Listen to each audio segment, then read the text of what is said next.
Amém, queridos? Graça e paz. Vamos dar continuidade à nossa série acerca do Evangelho segundo escreveu João. Essa é a parte 22 da série. Nós estamos meditando no capítulo 3, em que Jesus estava conversando com Nicodemos, e o contexto é um novo nascimento. E até aqui nós vimos verdades maravilhosas, tremendas, que está equilibrando o nosso entendimento da palavra. E isso é maravilhoso. Nós precisamos conhecer o equilíbrio da verdade. Volta e meia eu falo isso para os irmãos, é importante nós sabermos disso, que a Bíblia ela não foi escrita originalmente com divisão de capítulos e versículos. Isso foi feito pelo homem para poder facilitar a nossa pesquisa. E nesse ângulo ajudou em muito a gente. A gente tem facilidade para encontrar determinadas passagens da palavra. Por outro lado, atrapalhou muito, meus irmãos, porque nós temos a tendência de isolar versos, isolar capítulos e não compreendermos o contexto. Então nós precisamos entender desta forma. A palavra de Deus, ela foi escrita direto. Amém, queridos? É como um livro, direto. E tem um contexto. E o Espírito ele fez com que a palavra fosse um quebra-cabeças. Ele revelou alguns detalhes, por exemplo, para um determinado profeta, para outro profeta ele detalha mais, para outro ele resume, enfim. Os apóstolos escreveram suas cartas de forma resumida, dá para notar claramente que foram escritas de forma resumida, porque quando eles estavam presentes, eles ensinavam de forma mais detalhada. Depois que eles iam embora, eles escreviam e davam o resumo daquela matéria, se é que a gente pode dizer assim. Quando eu estava com vocês, eu falei sobre isso e isso, mas num resumo. E este resumo veio para nós. Agora, para que nós possamos compreender o que estava na mente dos apóstolos ao escreverem suas cartas, por exemplo, nós temos que ir para o Antigo Testamento e meditar. Então, meus irmãos, é dessa maneira que nós vamos receber a iluminação da verdade. Então, é nessa vibe que estamos meditando aqui em João capítulo 3. Então, eu já falei isso para os irmãos, não fiquem saturados com a série, porque essa série vai ser longa, é bem provável que ela chegue até a parte 100. Então, cada gravação de João é uma revelação diferente, é um tema novo, enfim, coisas grandiosas serão ditas, meus irmãos, ao longo dessa série. João é um livro maravilhoso, um livro especial. Eu já tenho meditado nesse Evangelho de João há muito tempo e, de fato, Deus tem revelado verdades tremendas, tremendas, meus irmãos. Eu estou maravilhado com a excelência das revelações. Então, gostaria muito que os irmãos não desistissem. Eu tenho percebido isso. O número de visualizações está diminuindo com a série de João, mas não desanimem. Vamos dar continuidade, porque tem coisas maravilhosas para nós meditarmos. Eu sei que o nosso tempo é corrido, mas tempo com Deus é o melhor investimento que nós podemos fazer na nossa vida, porque vai repercutir para toda a eternidade e vai nos deixar qualificados para vencermos a nossa natureza terrena. Lembra que nós meditamos? Se você acompanhou, eu acho que foi 2 ou 3 vídeos atrás de João, que nós meditamos que a única maneira de nós vencermos a nossa natureza terrena é renovando a nossa mente pela palavra de Deus. É daqui, meus irmãos, que flui tudo na nossa vida. É na nossa mente que nós vencemos o nosso maior inimigo, que somos nós mesmos, a nossa natureza terrena. Então, se nós estamos com a mente cheia da palavra, as nossas ações, consequentemente, elas serão ações de santidade, de obediência à lei do Senhor. Agora, se a nossa mente não está cheia da palavra, as nossas ações vão ser como base, como consequência, aquilo que nós estamos ouvindo neste sistema que jaz no maligno, um sistema contrário à lei do Senhor. Então, a nossa carne, nossa natureza terrena vai clamar, e aquilo que está na nossa mente, nós vamos ceder, nós vamos praticar. Agora, quando a nossa natureza terrena clama, mas a nossa mente está saturada da palavra de Deus, aí o Espírito Santo vem e nos ajuda nessa fraqueza, porque Ele é o Espírito da verdade, né? Quando eu falo do Espírito Santo, né, eu só tenho em mente a ação do Pai e do Filho, a maneira como eles agem, a unidade deles. Então, o Espírito Santo ou a ação do Pai e do Filho vem e nos ajuda na nossa fraqueza. Essa comunhão do Espírito vai nos capacitando para podermos vencer. É por isso que Deus falou para Josué: medita na minha palavra dia e noite, tendo cuidado de fazer tudo quanto está escrito. Ou seja, se você meditar na minha palavra, você vai ter o cuidado de fazer tudo que está escrito, porque a sua mente vai estar cheia da palavra e as suas ações serão consequência daquilo que está na sua mente. O salmista: escondi a tua palavra no meu coração para não pecar contra ti. Amém, queridos? Então é necessário investirmos tempo com a palavra. Por isso que Satanás está tentando nos distrair com as coisas deste mundo, até coisas lícitas que não são pecados, mas que com certeza vai tomar o tempo devido que nós devemos ter com o Senhor. Eu nunca me esqueço de Lucas 10, em que Jesus estava na casa de Maria e Marta, Marta agitada para um lado e para o outro, fazendo coisas lícitas, e ela ainda falou para Jesus: Jesus, fala com a minha irmã para me ajudar. E Jesus deu uma invertida nela. Eu falei: Marta, Marta, você está muito agitada. Você não está discernindo o tempo. Agora não é hora de fazer nada. É hora de você parar tudo, estar aos meus pés e me ouvir. Palavras de vida eterna. Há tempo para todo propósito debaixo do céu. Agora não é tempo. Então esse tempo de Maria, Satanás quer tirar de nós. Por isso que o apóstolo Paulo fala em 2 Coríntios que todas as coisas me são lícitas, mas nem todas as coisas me convêm. 2 Coríntios 6, eu acho. Porém, eu não me deixarei dominar por nenhuma delas. Então, que os afazeres deste mundo, ainda que lícitos, não ocupem o lugar devido para Deus. Há um tempo para todas as coisas. Então nós temos que todos os dias, meus irmãos, tirar um tempo para estar aos pés de Jesus, meditando nessa palavra, para que nós possamos ter força para vencermos as inclinações da nossa carne. E essa força vem do Espírito Santo. Mas o Espírito Santo, a comunhão do Pai e do Filho, a manifestação do Pai e do Filho em nós, ele só se manifesta pela verdade. O Espírito que nos guia em toda a verdade. Amém, queridos? Então, na última gravação, nós paramos no verso 15. Eu vou dar continuidade a partir do verso 16. Então, os irmãos, é um contexto, então que os irmãos, se os irmãos puderem escutar pelo menos a última gravação, para nós pegarmos aqui a continuidade.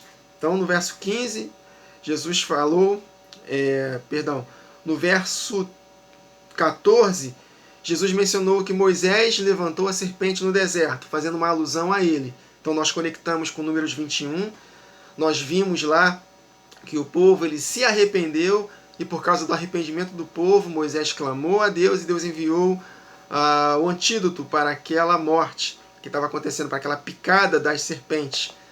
E nós conectamos com a serpente, que é Satanás, com a picada dele, e que quem olha para Jesus arrependido na cruz é livre dessa picada, é sarado dessa natureza. Porque através do corpo de Jesus moído na cruz, através do seu corpo machucado na cruz, nós fomos sarados dos nossos pecados. É isso que está escrito em 2 Pedro, capítulo 2. Por causa dos pecados, do corpo ferido de Jesus, ele levou em seu corpo ferido os nossos pecados, para que pudéssemos nele vivermos para a justiça, e pelas suas chagas nós fomos sarados dessa natureza que nos atrelava a Satanás, dessa picada que Satanás nos deu por causa dos nossos pecados. Mas olhando para Jesus na cruz, como uma serpente, não que ele é uma serpente em si, porque serpente faz uma alusão a Satanás, mas porque ele se fez pecado por nós. E aí, arrependidos, como o povo se arrependeu em Números 21, nós fixamos nele e nós temos a vida eterna. Ou seja, nascemos de novo, que é o contexto aqui de João 3. Então, Jesus fala, para que todo aquele que nele crê tenha a vida eterna. Olhou para ele, curados da picada da serpente, vida eterna, a vida dele dentro de nós, novo nascimento. troca de natureza. Meus irmãos, novo nascimento é troca de natureza. Um homem que não tem o Espírito Santo, ele tem uma natureza em que o faz ser escravo de Satanás. Ele é escravo de Satanás. Ele é uma velha criatura, ele está afastado da comunhão do Espírito. Mas quando o Espírito de Deus, unido ao Pai e o Filho, né? O Espírito de Deus é o Pai e o Filho. Quando o Espírito Santo vem em nós, ele troca essa natureza. E aí há uma natureza de Deus habitando em nós. Nós somos um Espírito, nós somos transformados. Amém, meus irmãos? A natureza troca. E aí nós precisamos, todos os dias, batalhar contra a nossa natureza terrena, que não se converte. Mas o nosso espírito está pronto, sempre pronto, porque o Espírito Santo está em nós. Mas ele só se move, né, no nosso interior fluem rios de água viva, mas esses rios de água viva só vão se mover se nós escolhermos todos os dias nos aproximar de Deus pela meditação na palavra, orando, cultivando um relacionamento espiritual. Amém, queridos? Então, para que todo que nele crê tenha a vida eterna. A vida é Ele. Amém, meus irmãos? O Espírito dele. Quem se une ao Senhor é um Espírito com Ele. Nós estamos assentados com Ele em Espírito nos lugares celestiais. Nós temos livre acesso ao trono da graça. Nós podemos ter revelação da palavra, iluminação. Nós podemos experimentar da palavra de Deus, experimentar dos poderes do mundo vindouro. Nós podemos experimentar do poder dele e também extravasar para outros. Por causa do Espírito Santo que está em nós. Amém? Essa é a vida eterna. Essa foi a cura da picada da serpente. Amém, queridos? E aí ele continua. Verso 16, que nós já conhecemos de cor e salteado, mas esse verso 16 está dentro de um contexto. É exatamente esse o contexto que estamos falando, de arrependimento. E ele continua. Porque Deus amou o mundo de tal maneira que deu o seu Filho unigênito. Ou seja, o mundo estava sendo picado pela serpente. Então Deus deu o quê? Um antídoto para essa picada da serpente. O Filho unigênito. Para que todo aquele que nele crê, e nós entendemos dentro do contexto arrependimento, crê denota em disposição em obedecer, não pereça, mas tenha a vida eterna. Hoje nós temos a vida eterna, porque a vida eterna é a própria habitação do Espírito Santo em nós. Mas a palavra de Deus diz que nós ainda não temos a vida eterna permanente. Teremos a vida eterna permanente se nós perseverarmos em obedecer até o fim, amando uns aos outros, pois quem ama cumpre a lei.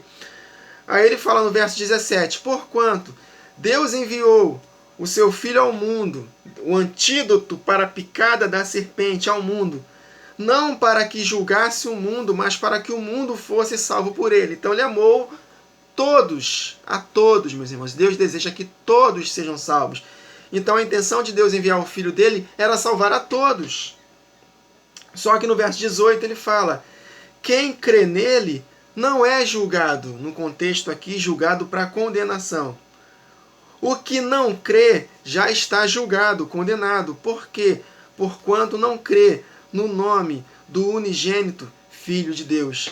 Não crê no nome, olha aí, não crê no nome do Filho de Deus. Há um nome apenas dado entre os homens, pelo qual devamos ser salvos, o nome de Jesus. Amém? E crer no nome dele é exatamente se arrepender, estar disposto a fazer o que ele ordena. O julgamento é este. Olha o julgamento aí. Olha, meus irmãos, presta atenção. Porque nós lemos o verso 16, Deus amou o mundo de tal maneira que deu seu Filho unigênito para que todo aquele que nele crê. E a gente pensa que o crer é simplesmente só acreditar que Jesus veio ao mundo, morreu na cruz, beleza, não independe das minhas obras, não é o que eu faço, né? É o que Jesus fez, mas não é assim que a gente aprende na palavra. Jesus fez uma obra tremenda, abriu uma possibilidade de nós sermos salvos, mas se nós não fizermos, nós não seremos salvos. Nós já aprendemos sobre isso. A salvação é por obras. A salvação é por obras da fé. Fé, a raiz da palavra fé é fidelidade. E fidelidade é obediência, constância, perseverança. Até mesmo o novo nascimento, mesmo sem eu ter feito obra alguma para nascer de novo, ele tem que detectar no nosso coração uma disposição de se arrepender. Se eu não estiver disposto a reconhecer meus pecados e querer me arrepender, querer obedecer, nós não nasceremos de novo.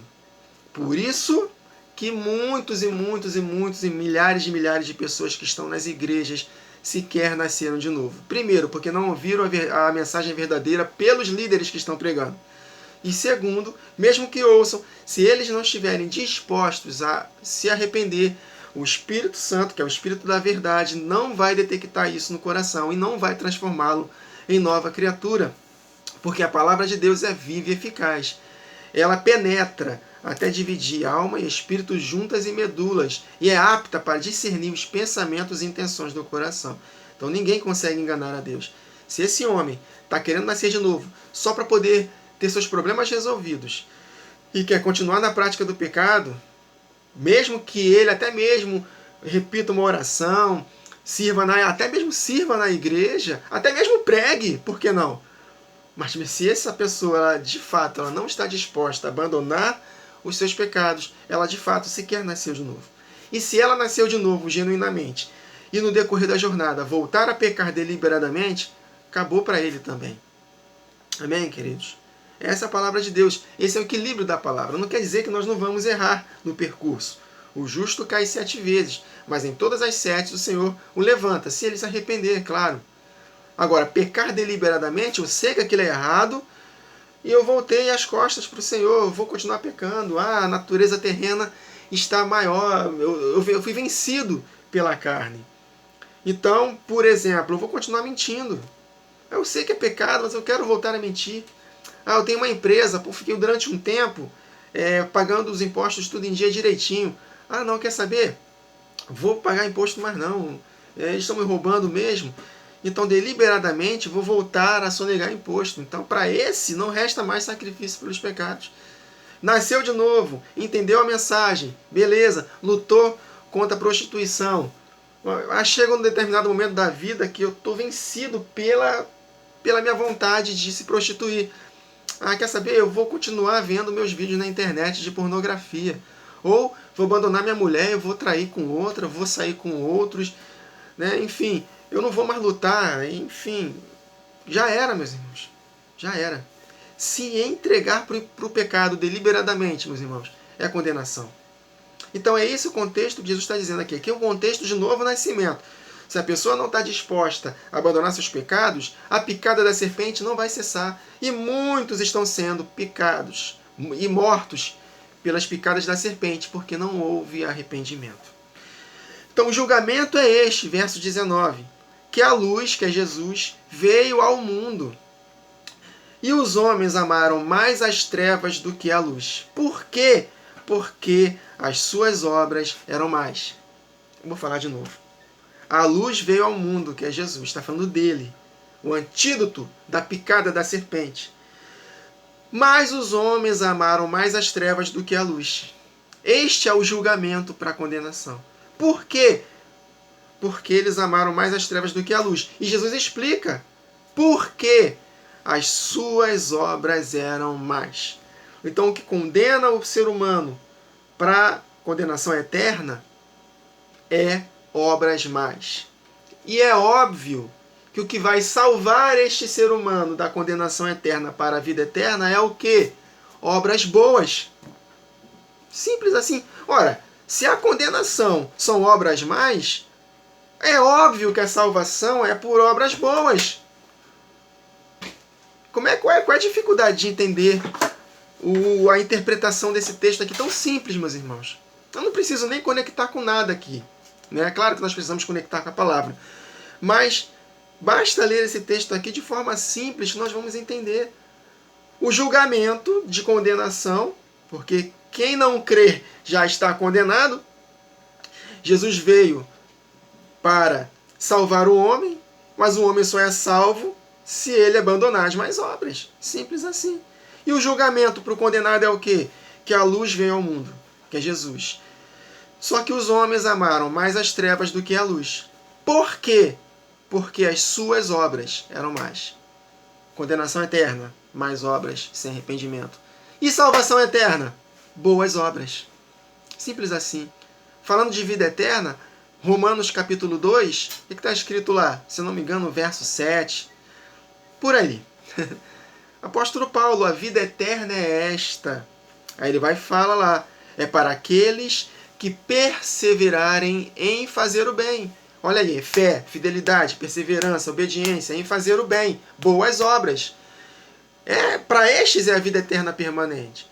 Estes que perseveram em praticar o bem buscam glória, honra e incorrupção. Mas haverá ira e indignação para os que praticam as más obras. Simples assim, está lá no texto.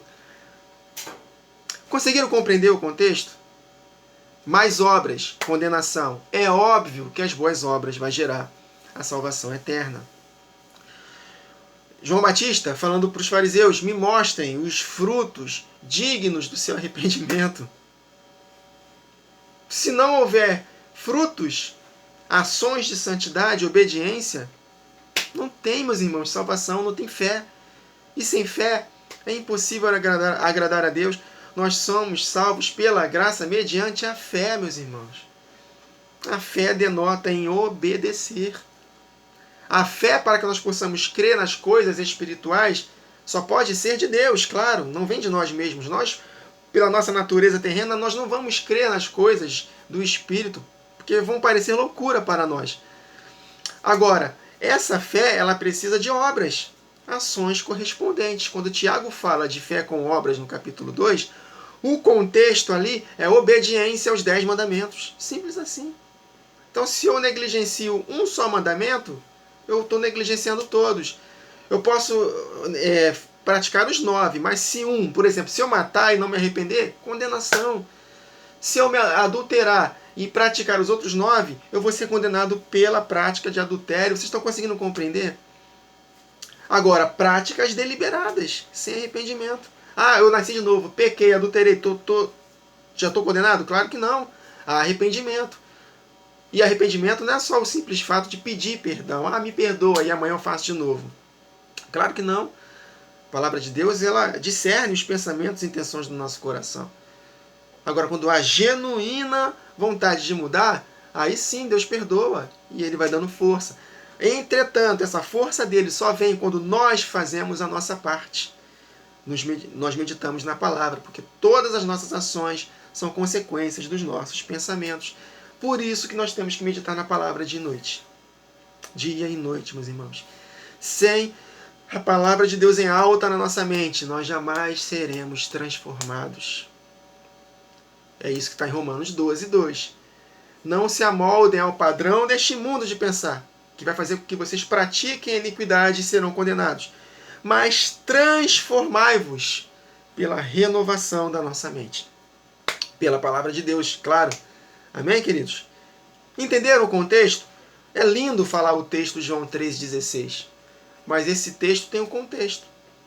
Então, quem crê em Jesus, ou seja, que pratica boas obras, tem a vida eterna. Não é julgado para condenação. Mas quem não crê, ou seja, pratica mais obras, já está julgado. Porque não crê, ou seja, não obedece no nome do Filho de Deus. Porque é o contexto. O crer aqui é obedecer. É fazer boas obras. Tanto que ele fala no verso 19, ele explica. O julgamento para a condenação é este, que quem não creu em mim. O que não é crer em mim? Que eu, a luz, o antídoto da picada da serpente, veio ao mundo. Só que os homens amaram mais as trevas do que a luz, porque as suas obras eram mais. Então não basta só olhar para a cruz. Ah, eu olho para a cruz, beleza, Jesus, maravilha, lindo, maravilhoso, morreu por mim na cruz. Mas se eu continuo praticando o pecado, de nada vai valer eu olhar para a cruz. Então entenda que o olhar para a serpente, no contexto de Números 21, nós vimos isso na última gravação, não é o olhar em si, mas é um olhar disposto a se arrepender.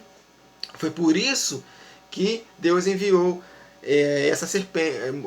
O antídoto foi a construção da serpente por Moisés na haste.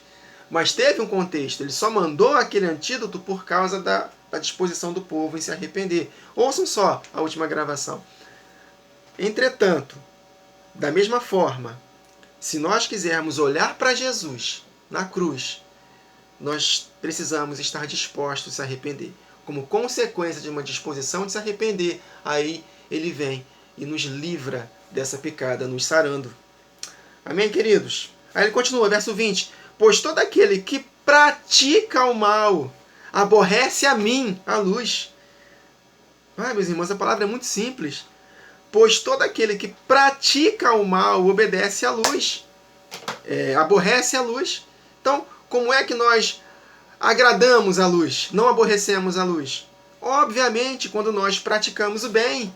Foi o que o apóstolo Paulo falou em Romanos 2. Perseverando em praticar o bem. Fé é perseverança em praticar o bem. Então, verso 20, pois todo aquele que pratica o mal aborrece a luz, que sou eu, e não se chega para mim, a fim de não serem arguidas as suas obras. Agora, verso 21, quem pratica a verdade, quem ouve a palavra e não pratica, engana-se a si mesmo. É o engano do pecado que nos engana. Não é por aquilo que eu faço, é por aquilo que Jesus fez.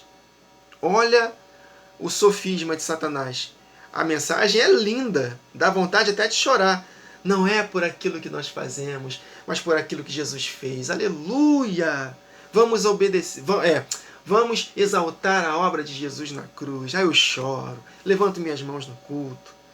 Jesus é lindo, maravilhoso. Acabei de prostituir na internet. Vou olhar para Jesus. Jesus, tu és lindo, maravilhoso. Não é por aquilo que eu faço, é por aquilo que o Senhor fez. Obrigado, Jesus. Eu choro, estou perdoado. Aí amanhã ou 2 dias depois, vou ver de novo esse videozinho na internet aí, pornográfico. Muito bom. Jesus, tu és lindo, maravilhoso. Não é por aquilo que eu faço, é por aquilo que o Senhor fez. Então, por causa da sua graça irresistível, maravilhosa, que onde abundou o meu pecado, superabunda a sua graça. Então não vou ter o peso da condenação, não vou ficar triste, porque o Senhor me perdoou na cruz. Todos os meus pecados, passados, presentes e futuros, já estão perdoados. Uma vez salvos, salvos para sempre. Quem pratica a verdade aproxima-se da luz, a fim de que as suas obras sejam manifestas, porque são feitas em Deus. A árvore que não frutifica, o Pai corta. E o frutificar é obedecer. Lembra que o apóstolo Paulo fala em Gálatas 5, a partir do verso 16? Ele dá uma lista gigantesca das obras da carne. E depois ele fala, porém, o oposto disso, o fruto do Espírito é amor, paz, bondade, benignidade, fidelidade, mansidão, domínio próprio. Contra estas coisas não há lei, ou seja, contra estas coisas não há o domínio do pecado, da carne do ser humano, da natureza terrena do ser humano, já inclinado para o mal. Então, o oposto das obras da carne é o fruto do Espírito. Então, quem não frutifica, ou seja, quem não deixa de praticar as obras da carne, andando em santidade, obedecendo a Deus, praticando a verdade, esse não vai frutificar. A frutificação são ações de santidade, obediência. Quando nós obedecemos a verdade, lutando contra a carne, vencendo porque nós meditamos na palavra dia e noite, aí sim, quando nós meditamos na palavra de todo o coração, o Espírito vem e nos ajuda na nossa fraqueza, aí sim, nós vamos suplantar os desejos do corpo e viveremos. E aí sim seremos guiados para a eternidade, a vida eterna definitiva, que vai se manifestar no último dia. Amém, queridos? Então meditamos aqui até o verso 20. Na próxima gravação, daremos continuidade no capítulo 3 de João. Habite ricamente na mente de todos nós a palavra de Cristo Jesus. Até a próxima gravação, queridos. Que o Senhor nos abençoe.